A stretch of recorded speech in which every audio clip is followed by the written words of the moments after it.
Okay. Do I just click? Which one do I click when I do this? This one will go forward. Okay. Good morning. I'm going to do my best to keep this from being an austere speech. This topic really scared me. I have never seen myself as a leader or even as having leadership potential. I've always been kind of the sidekick, the peacekeeper, the comic relief, depending on where I was. And the prompt for this speech gave the option to discuss different styles of leadership if you didn't want to speak about yourself as a leader. And that was totally the route I was planning on going. But I couldn't get this post from Bob Goff out of my head. Don't let what you're afraid of keep you from what you were made for. And I'm afraid of getting up here and talking about myself in regards to leadership. So that's what I'm going to do. Bob Goff is someone that I really admire and look up to in this earthly life. So I figured maybe I ought to listen to him and do it from my own perspective and just kind of see what happens, which resulted in a complete rewrite at the last minute. So in this year that I've been at Brotherhood, I've had countless people here and elsewhere giving me positive reinforcement about who I am as a person, as a child of God, and the way I choose to treat people. I had one friend randomly decide and express to me that I'm going to be a pastor one day, which I immediately dismissed as absurd, and he nevertheless makes sure to remind me of that every now and then, usually about the time I've forgotten about it, that it's even a thing. It always makes me scoff, and I chuckle, but it also makes me think. I am awful at accepting positive feedback, probably because I have a hard time believing it.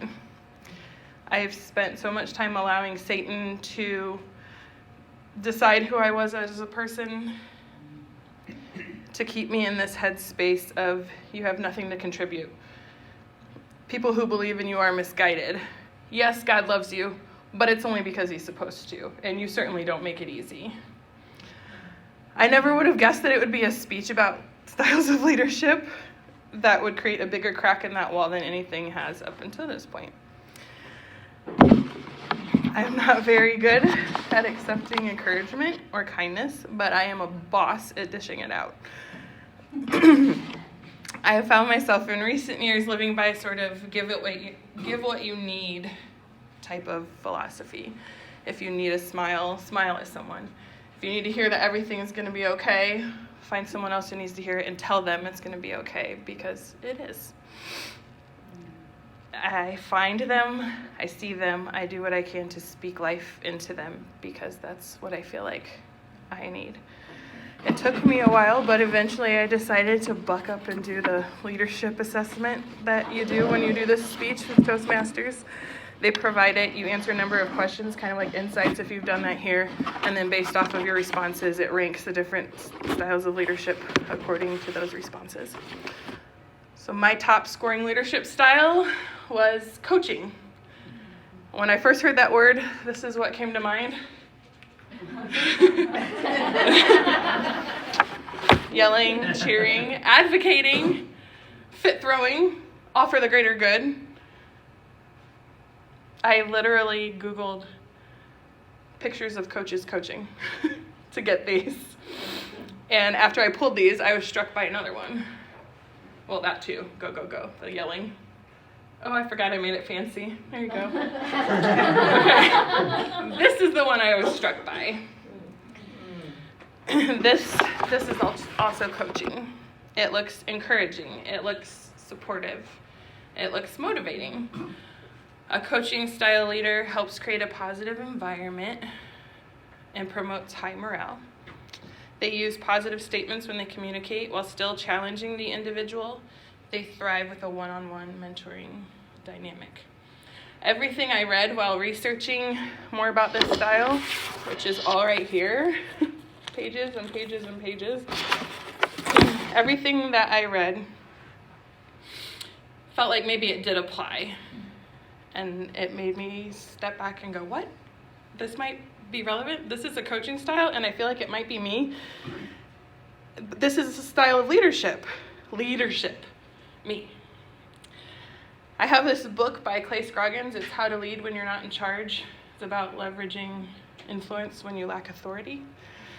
And in that book, he says, your identity is the conception you have of yourself.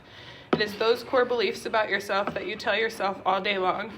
The most important ongoing conversation you have in your life is the one you have with yourself every day. In preparing this speech on leadership, it drove home a truth that I've always known. It's time to quit believing lies. So, my drive it home quote from the same book, your identity is the right identity when you let it be defined by what God says about you.